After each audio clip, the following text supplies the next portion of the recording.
Selamat sore Bapak. Perkenalkan, saya atas nama Marcella Victor Krisilon, mahasiswi Undana, jurusan Sosiologi, kelas A, semester 6 dengan NIM 1903030019. Dalam video kali ini, saya akan mempresentasikan review buku kedua mata kuliah Sosiologi Politik dengan buku berjudul Politik Konstitusional dalam Demokrasi Multinasional.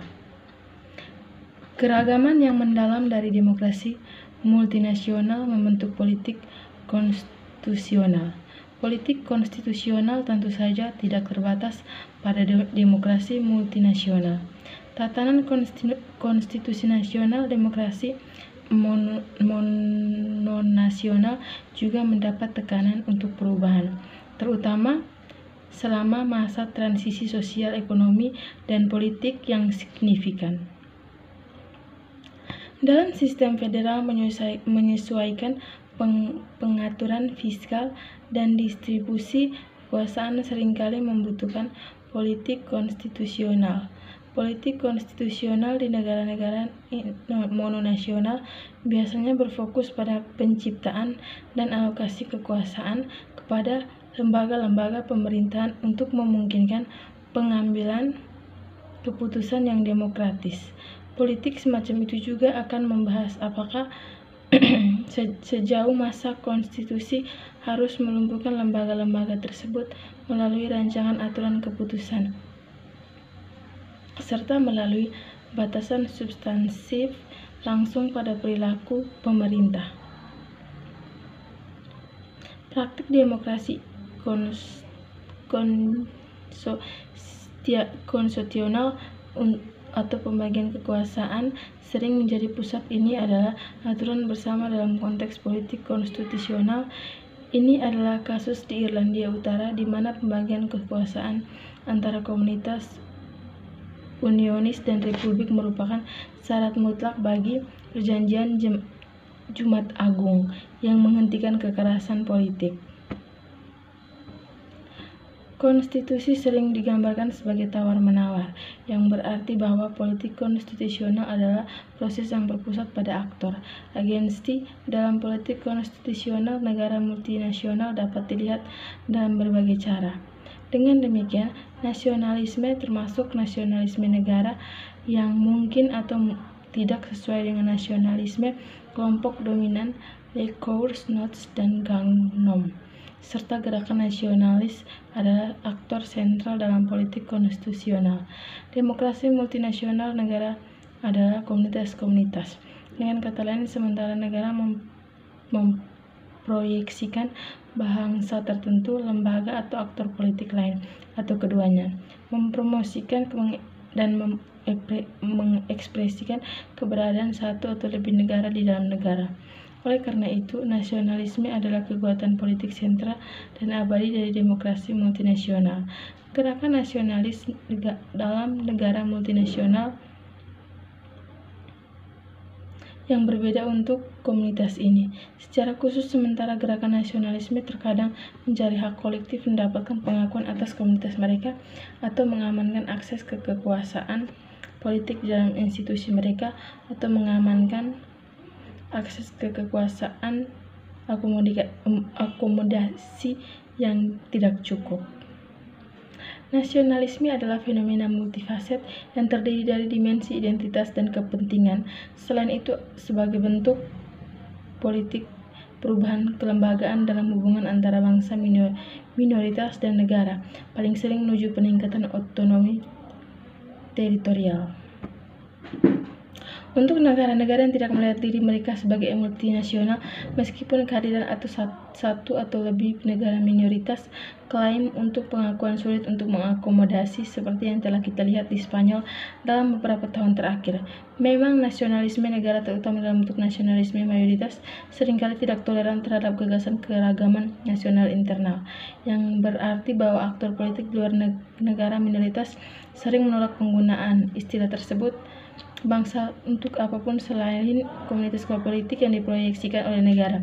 Oleh karena itu, politik konstitusional yang berurusan dengan pertanyaan identitas dapat menjadi sangat sulit dan sensitif karena kompromi pada identitas kemungkinan besar lebih sulit di beberapa negara bagian, termasuk negara demokratis pasca konflik. Gagasan pengakuan keagamaan nasional sering dipandang sebagai langkah pertama menuju disintegrasi.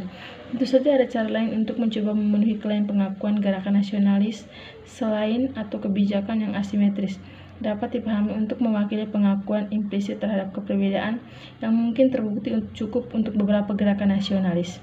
Pada tingkat mikro, politik konstitusionalis dalam demokrasi multinasionalis menampilkan politisi, kebanyakan dari mereka adalah pejabat terpilih, dan dalam beberapa kasus, negosiasi dapat dibatasi pada sejumlah kecil orang. Dinamika politik konstitusional karena tujuan yang lebih besar dari perubahan konstitusi tidak pernah dapat dipisahkan dari dimensi kekuasaan politik partai.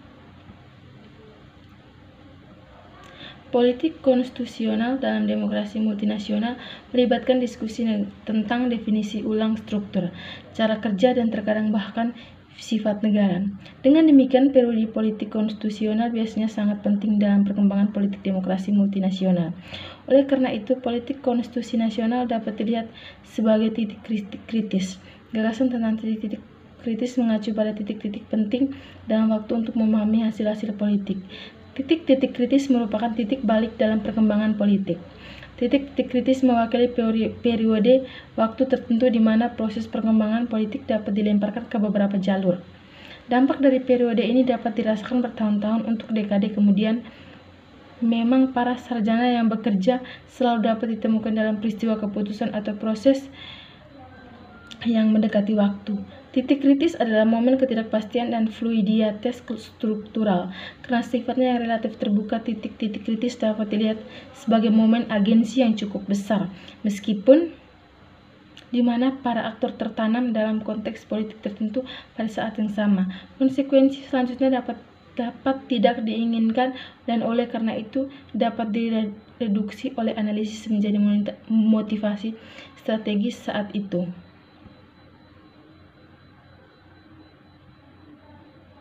Seperti pada titik kritis, bentangan politik konstitusional di negara-negara demokrasi multinasional mewakili periode perubahan potensial di mana terdapat agensi yang cukup besar.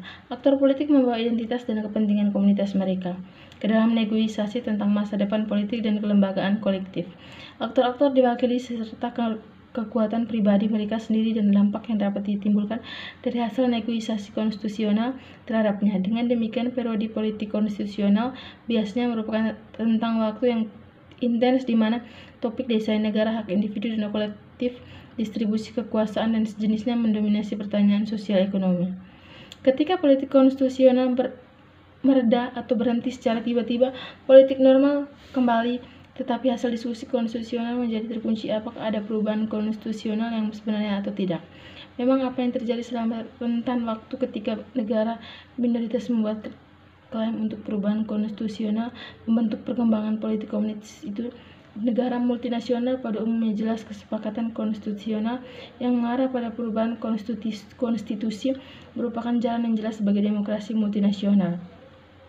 Tuntutan untuk perubahan konstitusi nasional yang tidak terpenuhi atau hanya sebagian terpenuhi juga dapat menjadi sangat penting karena mereka mewakili presiden dan menyusun klaim konstitusional berikutnya.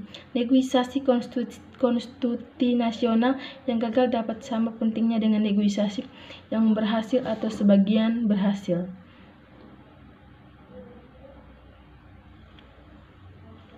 Pertanyaan untuk mengakomodasikan pemerintahan sendiri adalah dalam Federasi Kanada telah lama menimbulkan perdebatan tentang status konstitusi nasional dan aspiran politik. Untuk tujuan ini, Kasanes Adam mengidentifikasi kesamaan penting antara dua referendum yang lebih baru tentang kemerdekaan dari Inggris dalam ketiga berkurang kecakupannya setelah kekalahan pihak dalam referendum tentang pemisahan diri. Partai Nasional Skotlandia telah menjadi pendorong utama klaim pemerintahan sendiri Skotlandia dan pencarian kemerdekaannya. Apa yang mereka temukan tentang pandangan Skotlandia tentang hubungannya dengan seluruh Inggris Raya sangat dibentuk oleh untuk mendefinisikan kembali konsepsi kemerdekaan setelah Brexit. Baik, itu saja hasil dari presentasi saya. Jika ada kesalahan kata, saya mohon maaf. Terima kasih Bapak, selamat sore.